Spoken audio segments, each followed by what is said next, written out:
Fresh Morning. Fresh Morning. Sur les 104.5 Urban FM, la station Urban On avec Moslem. Moslem revient donc sur la conférence de presse. Oui, nous parlons de la conférence de presse de Barreau-Chambrier, une conférence de presse qui s'est tenue hier, le 1er avril, notamment au siège du RPM, qui est le Rassemblement pour la Patrie et la Modernité, son parti politique.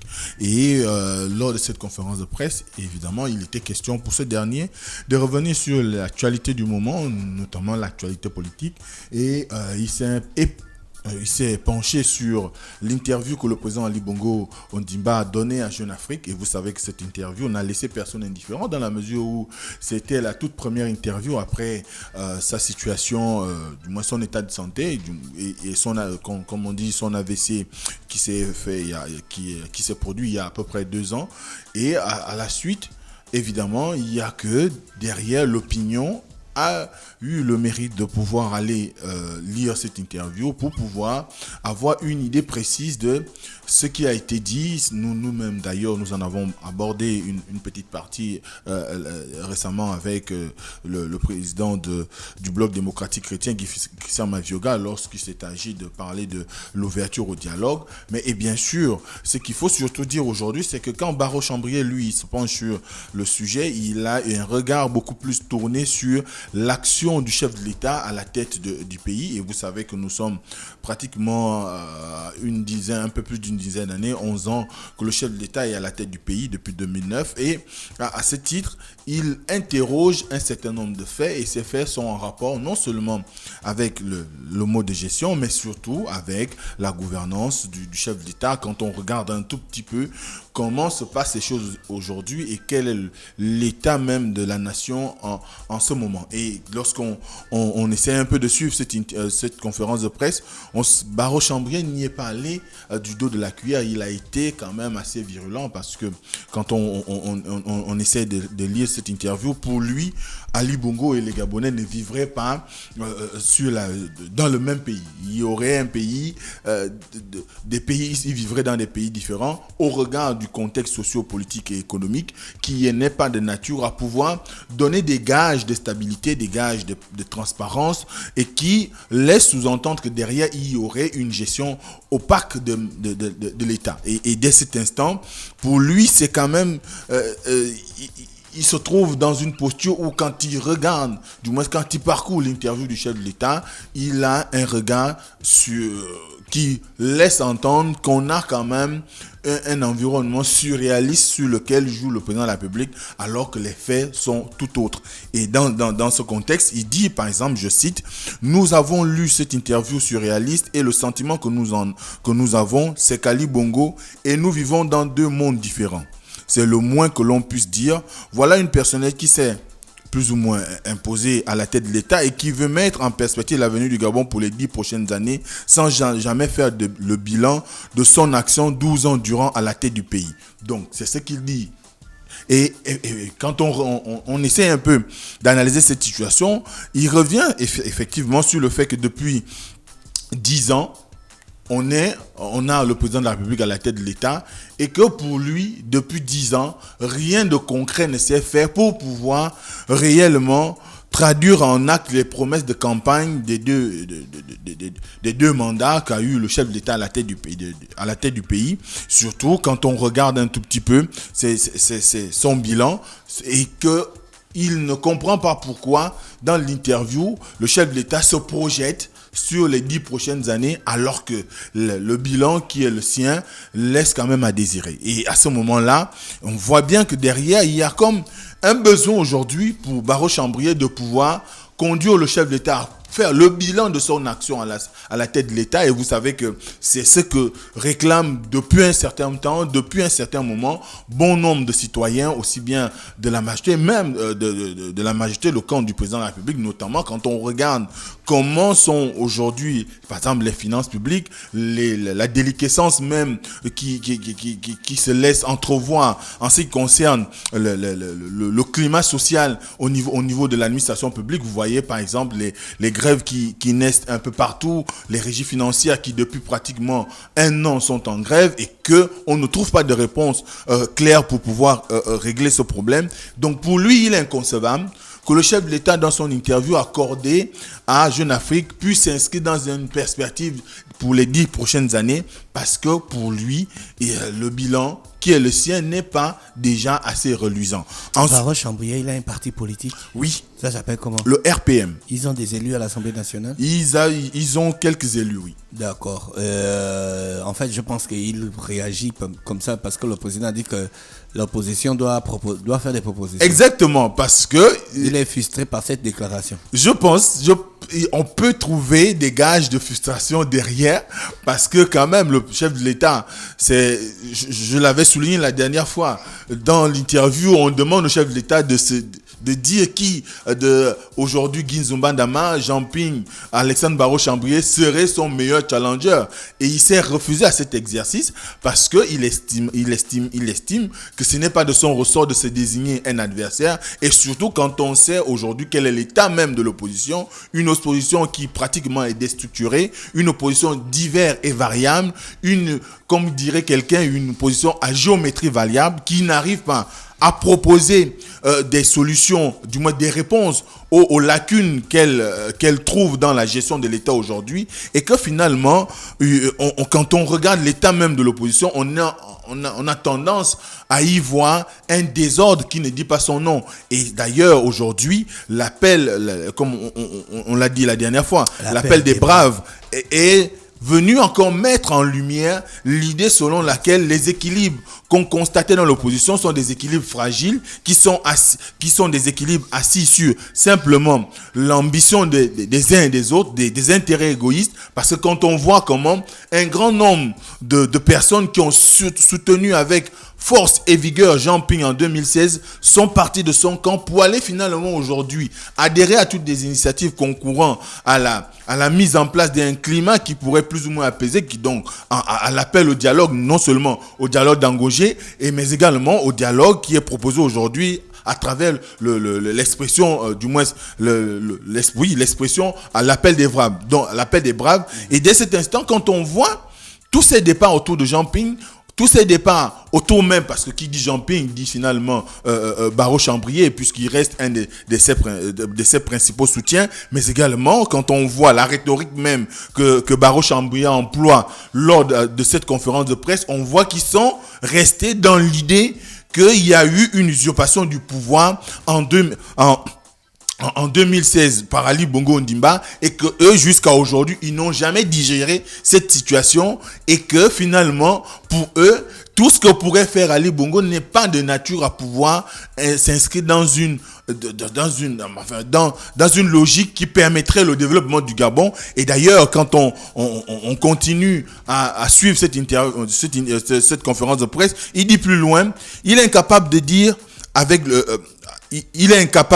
donc je cite, il est incapable de dire avec précision l'état réel du Gabon, la situation économique et sociale. Il confond bilan et effet d'annonce, de nombreuses promesses non tenues, aggravation de la pauvreté, multiplication des grèves dans plusieurs secteurs avec une explosion de la dette qui atteint 70% du PIB, sans que nous ne voyions la contrepartie de l'endettement sur le terrain. Donc c'est vraiment un discours acerbe. D'acte direct. Bien sûr, parce que certainement, quand il regarde un tout petit peu, et d'ailleurs, quand on essaie un peu de parcourir, je l'ai dit tout à l'heure, aujourd'hui le climat social qui règne dans l'administration publique, constater que l'une des armes principales de l'État, qui est par exemple les régies financières, sont en grève, c'est quand même un problème. C'est quand même un problème qu'on soit à une année de grève sans que réellement des réponses soient trouvées à cette question de la grève des régies financières. Et vous savez que les régies financières ont quand même un poids important dans la collecte et la levée de l'impôt, par exemple, ou des taxes, ou de tout ce qu'il y a comme impôt direct ou revenu direct de l'État. Et à ce moment-là, quand ils sont en grève, ça crée quand même des suspicions dans les quartiers. Et il vous souviendra qu'il y a à peu près un mois, il y a eu une discussion qui a jailli, qui voulait que à partir de ce mois, que le Gabon soit en situation de cessation de paiement. Mais est-ce qu'il est Baro Chambrier, c'est un intellectuel en matière d'économie? Bien sûr, c'est un économiste. Est-ce qu'ils emmènent des arguments concrets, palpables, documents à l'appui? Tu te rends compte que le plus grand spécialiste de l'économie gabonaise, c'est Maïs Missi. qui fait des conférences avec des chiffres, avec des données, alors qu'au pays, on a des opposants qui sont chevronnés, qui par exemple peuvent nous produire des rapports, des analyses pratiques, techniques avec données à l'appui, quoi. Comment tu peux analyser ça? Certainement qu'aujourd'hui, quand on Parce que c'est bien beau de venir dire oui, tel truc n'avance pas, tel truc n'a pas avancé. Nous tous, on n'a pas besoin qu'un opposant nous le dise. Il y a des choses que nous-mêmes on peut vérifier au jour parce qu'on est quand même des Gabonais, on est des citoyens, on vit dans la société, mais on veut quand même à des moments des analyses poussées. Oui, on en a besoin. On en a besoin. Mais vous savez aussi que nous sommes dans un contexte politique. Oui, donc là, c'est de la politique. Et dans l'environnement politique, il faut bien mettre l'accent sur ce qui ne va pas, sur exactement le discours qu'attendent les populations. Parce que quand Maïs Moussi fait ses publications, combien de Gabonais s'y intéressent? C'est ça la question aujourd'hui. Parce qu'ils ne savent pas lire l'économie. Voilà. Maintenant, quand un politique prend la charge de pouvoir dire qu'il y a un taux d'endettement qui est supérieur ou égal aujourd'hui à plus de 70% du PIB, ça résonne dans la tête des gens et ça les amène à interroger la matérialisation même, du moins, les profits qu'on pourrait avoir de cet endettement. Quand on emprunte, il faut bien qu'on investisse. Et cet investissement doit servir, du moins doit être mesurable, quantifiable. Si on dit qu'on emprunte pour faire des routes, à la fin de la journée, on doit pouvoir voir ces routes-là faites. Et je crois que c'est ce qui, aujourd'hui, rentre dans l'esprit même de cette critique de Barreau Chambrier, parce qu'il estime que depuis pratiquement 12 ans, lorsqu'on regarde beaucoup de choses ne sont pas au rendez-vous comme ça aurait dû être. Et c'est vrai que dans l'interview, le chef de l'État lui-même dit que rien n'est parfait. Il le reconnaît que rien n'est parfait. Et ce n'est pas la première fois. Je crois en 2016, il avait reconnu que tout n'est pas parfait, il y a beaucoup de choses qui sont nécessaires qu'on améliore. Et d'ailleurs, il sollicitait à ce qu'il ait du temps pour ces 2 dernières années de son mandat vont être consacrées à la réalisation ou à la capacité à pouvoir réaliser ce qui n'a pas été fait, ou encore à terminer ce qui a été commencé et améliorer ce qui balbutie encore. Maintenant, moi je ne suis pas évidemment son porte-parole, mais ce que je dis, c'est que aujourd'hui, c'est de bonne guerre qu'en politique, un opposant puisse avoir les armes nécessaires pour dire que depuis un certain temps, on constate que dans le pays, il y a quand même une situation X, mais quand on regarde à la suite, sur le terrain, il n'y a rien. Et d'ailleurs, c'est ce qui aujourd'hui peut quand même animer, et c'est un point important que tu as souligné tout à l'heure, parce que le chef de l'État n'y est pas aussi allé de main morte lorsqu'il a parlé de l'opposition, parce que appeler l'opposition à être une opposition qui participe pleinement à la vie politique, à un moment donné, quand vous savez que vous vous donnez à fond et que vous êtes dans une situation où vous arrivez quand même à susciter l'adhésion de plusieurs personnes au sein de la population autour de votre action politique, et qu'on vient de vous dire que vous n'existez pas ou que vous ne travaillez pas suffisamment pour encourager le jeu démocratique dans le pays, et bien à un moment donné, ça peut quand même produire ce genre de sorties qui sont quand même... Bon, c'est depuis qu'on rentre dans la moitié du mois dans la moitié de l'année 2021, ça chauffe chez les politiques. C'est quoi? C'est la perspective de la présidentielle qui fait ça? Mais nous sommes à 2 ans, pratiquement, 2 ans et quelques mois de la présidentielle de 2023. Et ce que les gens doivent savoir, c'est que 2023 ne sera pas une année comme... Comment? 2023 non, rien.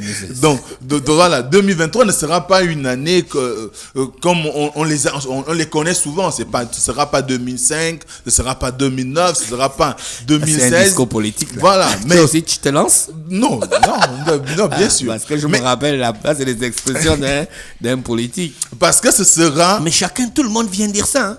2023 ne sera pas. 2023 ne sera pas. Bien sûr que ce n'est pas 2023 ne sera pas. Si on est en 2021, c'est clair qu'on n'est pas en 2020. Les hommes d'église viennent ici. Non, 2023 ne sera pas. Qu'est-ce que cette phrase veut dire? Ça veut dire quoi? Vous menacez les gens. Parce qu'on est conscient que l'année qui est passée ne peut pas être l'année présente. Oui, mais ils présentent ça quand ils le disent. Il faut aller plus loin. Plus loin, c'est-à-dire interroger les faits.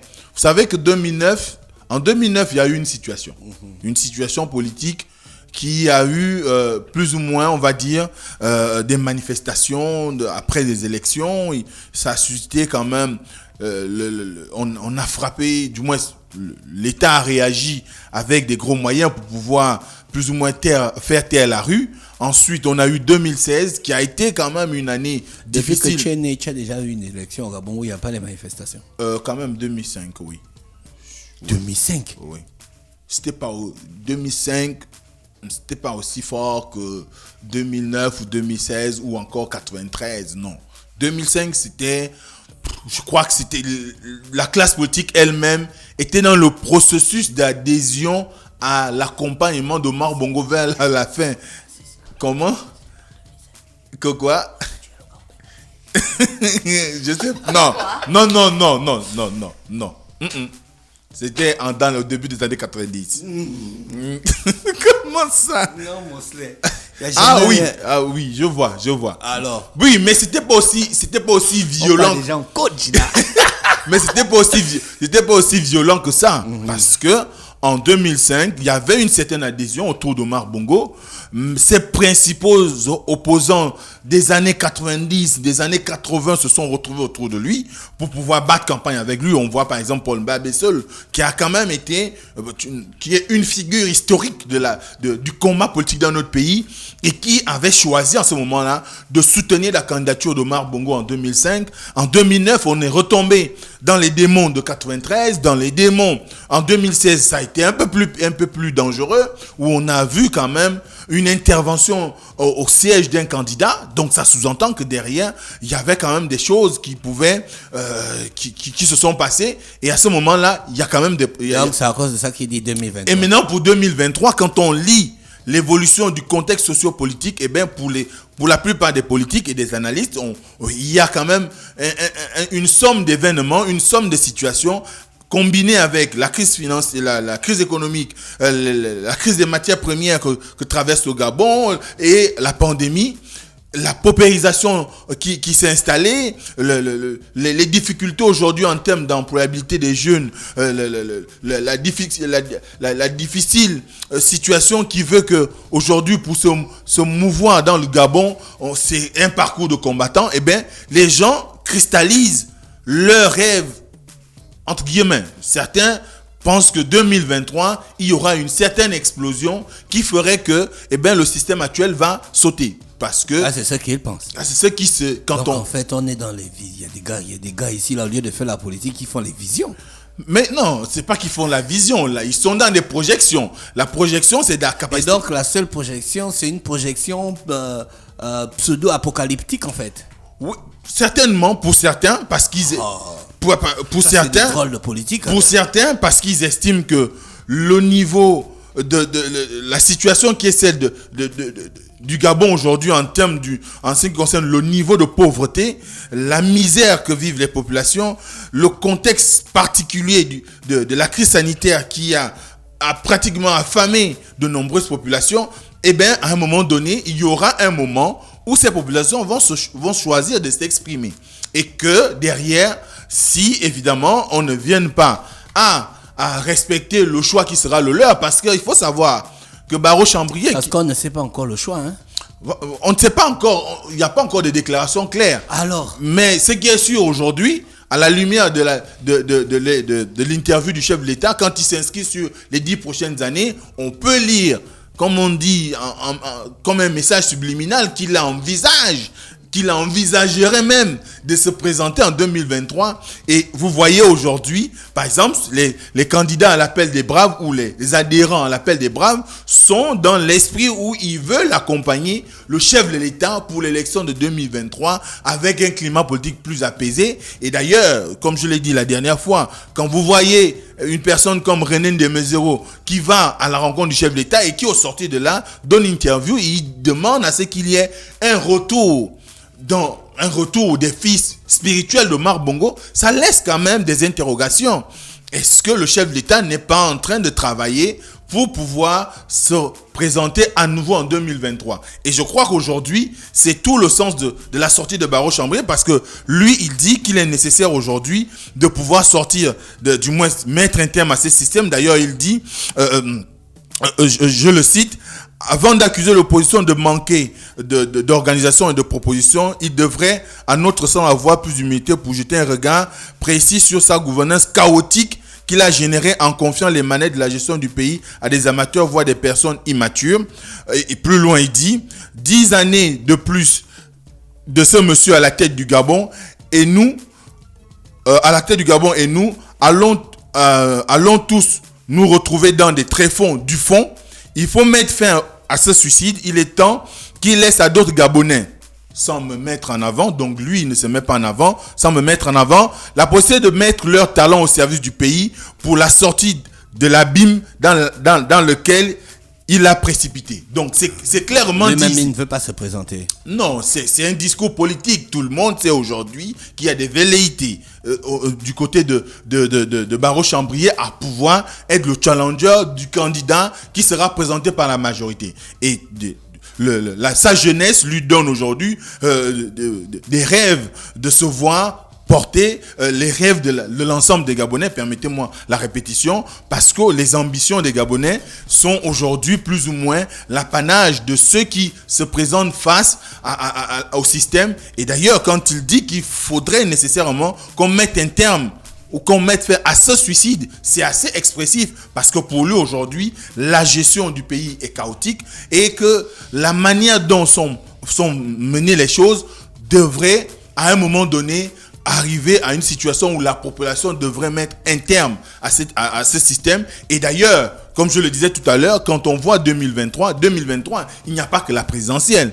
Il y aura les élections législatives, les élections locales. Donc, ce sera une répétition, on va dire, un ensemble d'élections qui seront organisées en 2023 et qui devraient plus ou moins conduire à une situation où soit on arrive à l'alternance, ou on pourrait arriver à une situation de partage du pouvoir entre la majorité et l'opposition en fonction de la majorité au Parlement, ou encore on pourrait arriver clairement à une situation où l'opposition prendrait le pouvoir. Donc aujourd'hui, cette sortie était beaucoup plus axée sur l'ambition de Barreau Chambrier de réaffirmer son leadership, de réaffirmer son engagement auprès de Jean Ping, parce qu'il revient avec les termes, comme je l'ai dit tout à l'heure, qui sont propres au camp de Jean Ping pour contester l'élection de 2016, parce qu'ils sont encore là-dedans, mais également pour pouvoir plus ou moins commencer déjà peut-être à sonder les Gabonais s'ils pourraient avoir des opinions favorables pour son engagement, pour qu'il puisse se présenter à l'élection présidentielle de 2023. Merci Mosley, qui revenait donc sur la conférence et la sortie de Barreau Chambrier sur les médias. Merci à tous les auditeurs bien connectés sur les 104.5. Gina, ton programme du week-end? Repos. Repos, hein? Pas de sport? Pas sûr. Pas sûr. Ok, Mosley, sport?